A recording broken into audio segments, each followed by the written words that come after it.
RCF.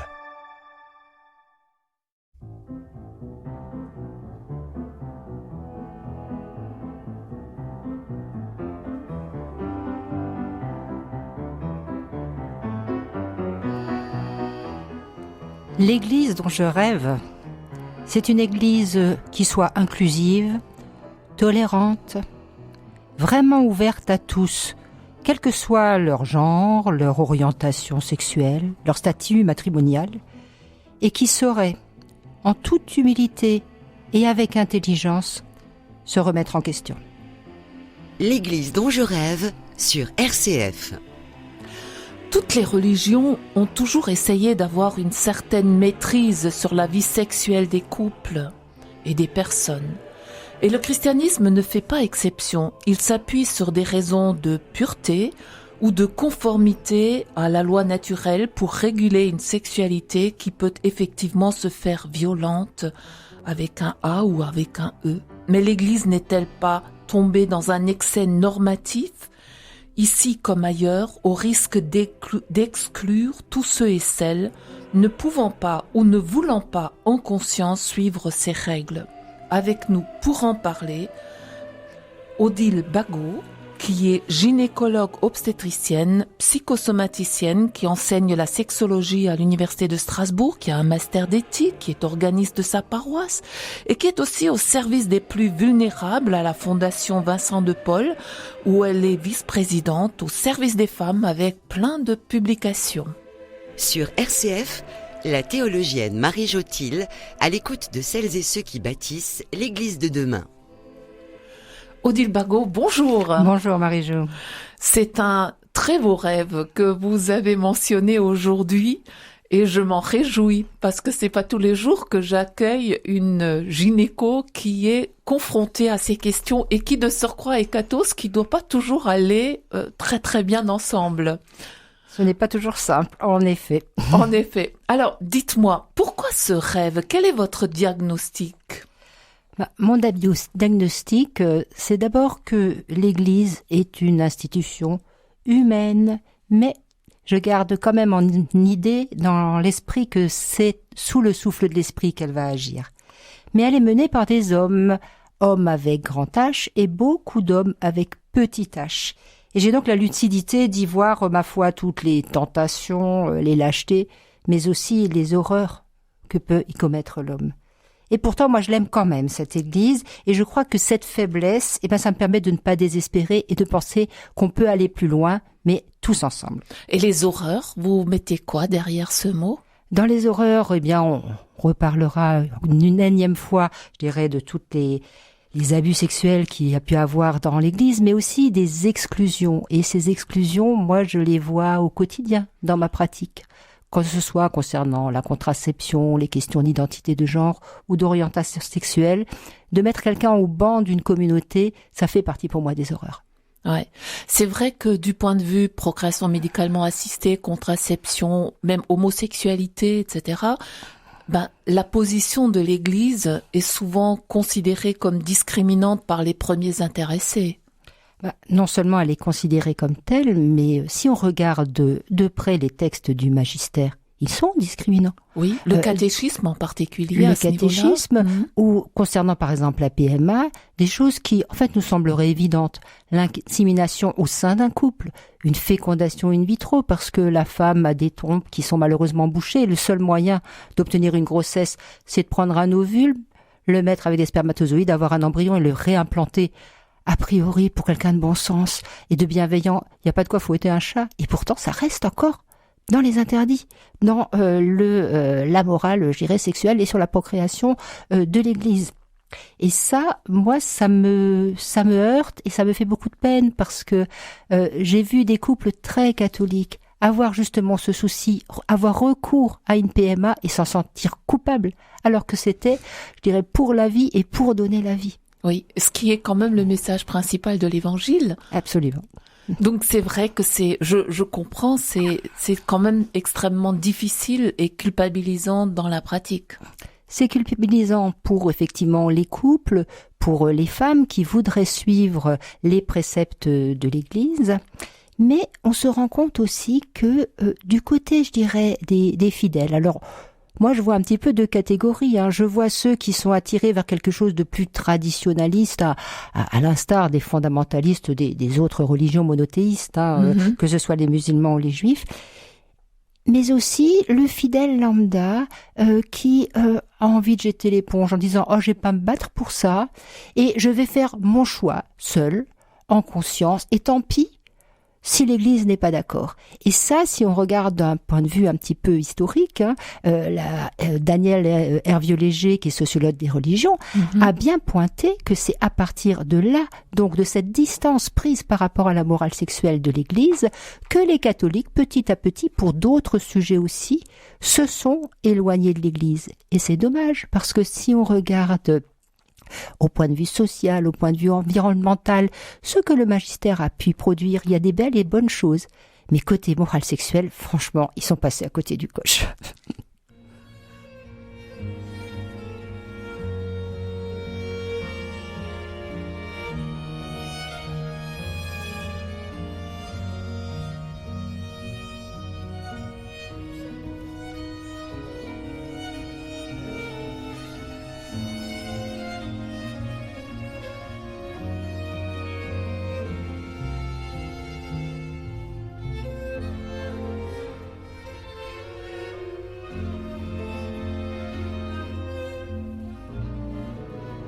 L'église dont je rêve sur RCF.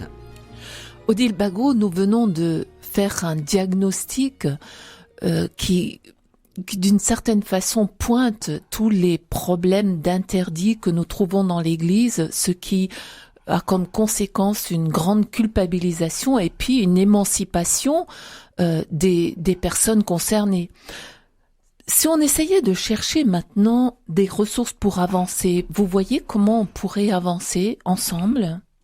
De manière déjà simple et pratique, que les clercs, de manière générale, viennent puiser à la source de ceux qui vivent ces situations d'exclusion, les rencontrer, vivre avec eux, parler avec eux, et puis, là je pense essentiellement aux questions d'identité de genre, les personnes transgenres, mais aussi concernant l'orientation sexuelle des personnes homosexuelles, mais aussi concernant la contraception, la PMA, se rapprocher aussi d'experts qui seraient pas forcément dans l'Église, mais auraient un regard objectif.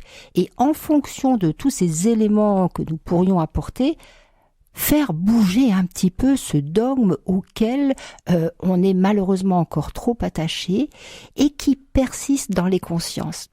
En ce sens que on nous dit il faut accueillir tout le monde. Mais bien sûr, c'est une très bonne intention, mais cet accueil, vu tout ce que nous portons de culpabilité, eh bien, souvent se fait un petit peu pour avoir bonne conscience et en se pinçant le nez. C'est quand même pas des gens comme nous, c'est-à-dire cisgenres et hétérosexuels. C'est ça le problème. Oui, non, mais vous avez parfaitement raison. C'est vrai que c'est très difficile, avec les règles actuelles, de se sentir en Église alors que l'Évangile ne parle pas de cela. Bien sûr, Jésus, il s'en fichait complètement de l'identité sexuelle de la personne qu'il avait en face de lui, que je sache. Oui. Et puis, il fait partie aussi d'une humanité où il y a de tout. Oui. Et cette humanité, eh bien, elle partage les mêmes valeurs d'amour, de solidarité que tout un chacun. Mais comment prendre distance par rapport à la position de l'Église, elle est d'une certaine manière fondée sur beaucoup de choses, sur l'ecclésiologie, une manière de concevoir le sacerdoce. Je parlais tout à l'heure de la pureté, de l'impureté, etc. Donc c'est vrai que c'est pas si facile que ça. Donc comment avancer simplement en changeant la règle ? Il y a vraiment deux niveaux et j'y reviens. Je pense que la règle a besoin d'être réfléchie. La règle n'est pas quelque chose de statique, elle a évolué au cours des siècles. Donc l'Église a la capacité d'évoluer sans pour autant entrer dans la démagogie en disant voilà, dans l'air du temps maintenant c'est comme ça, on va s'y adapter. Non, mais on peut vraiment avoir une réflexion et avoir l'humilité de dire eh bien ce qu'on disait dans les années 50 concernant la contraception, c'est peut-être plus d'actualité, on peut évoluer en ce sens-là. Et il y a aussi la mentalité de tout à chacun. à faire changer. Vous savez, je me suis retrouvée par hasard classée dans transgenre friendly. Et j'ai eu en consultation et des hommes transgenres et des femmes transgenres. Donc, hommes transgenres, on parle toujours du genre actuel, ça veut dire qu'auparavant, physiquement, c'était une femme, et puis une femme transgenre, auparavant, c'était un homme. Et bien, pour un gynécologue, c'est pas facile. Surtout que vous y ajoutez une orientation sexuelle qui peut être homo ou hétéro chez une personne transgenre. Et ben, moi aussi, j'ai dû vraiment faire un changement de mode de pensée en fonction des personnes que je rencontrais. Et ça, si on l'a pas vécu ou si on n'a pas pris parole avec quelqu'un qui a vécu ça et qui s'occupe de ces personnes-là, on ne peut pas comprendre ce qui se passe. Et il faut revenir à ces choses.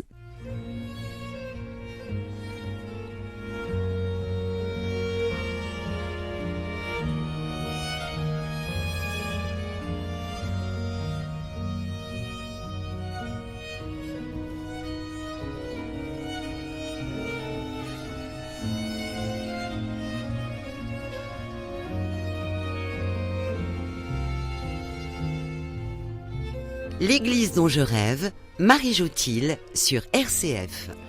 Odile Bagot, ce que vous venez de dire, c'est extrêmement important et j'imagine la conversion, entre guillemets, que vous avez dû faire vous aussi à votre niveau. Et je me disais que c'était peut-être la difficulté d'une telle conversion qui suscite tant de résistance aussi, parce que c'est tellement plus simple quand on dit il y a un homme, il y a une femme, on interdit, on permet et puis basta. Et puis surtout, ça vous rassure sur votre propre identité. Exactement. Aussi. Donc on vit dans un mode de pensée, c'est vrai, d'un point de vue anthropologique, on a un héritage énorme, mais duquel petit à petit, il va falloir s'éloigner parce que le monde a changé aussi. Oui. Oui, tout à fait. Alors comment est-ce qu'on pourrait mettre en œuvre ce que vous avez dit comme ressources pour avancer ? Alors, déjà, je crois que l'Église a besoin de fonctionner sur une organisation qui soit plus horizontale, participative et, comme je le disais, inclusive.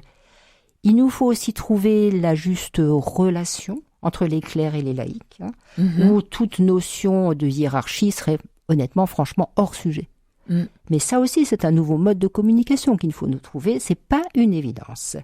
Et puis, on en parlait tout à l'heure, savoir, oser prendre peut-être une distance par rapport au dogme, si le dogme, lui, n'a pas la capacité de se changer de l'intérieur. C'est vrai parce que c'est quelque chose qui parfois nous bloque aussi, mais au fond, quand on regarde le dogme, par exemple, dans un ouvrage comme Nounan, on voit que le dogme, pas le dogme fondamental, évidemment pas la Trinité, mais beaucoup de la doctrine sexuelle, par exemple, a changé au cours de l'histoire. Oui, fort heureusement, au demeurant.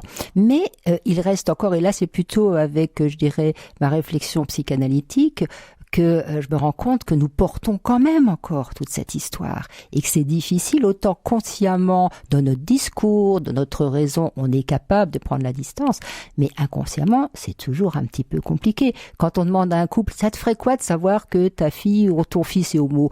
Oh ben ça devrait aller, sauf que le jour où ça arrive, ça va pas du tout. Ça jamais va pas au du premier tout. degré. Exactement. J'ai été moi-même surprise parfois de la réaction de certaines personnes. Odile Bagot, très très grand merci d'avoir accepté notre invitation. C'était un plaisir de vous entendre et de nous inviter à aller de l'avant. Je rappelle donc que vous êtes gynéco-obstétricienne, psychosomaticienne, vous avez fait de la psychanalyse, etc. Vous avez beaucoup de cordes à votre arc. Vous avez écrit plein d'ouvrages et j'en mettrai l'un ou l'autre en référence. Merci aussi à Théo Ghiandoni qui était à la technique. Vous pouvez retrouver cette émission sur votre application RCF ou sur rcf.fr. À bientôt.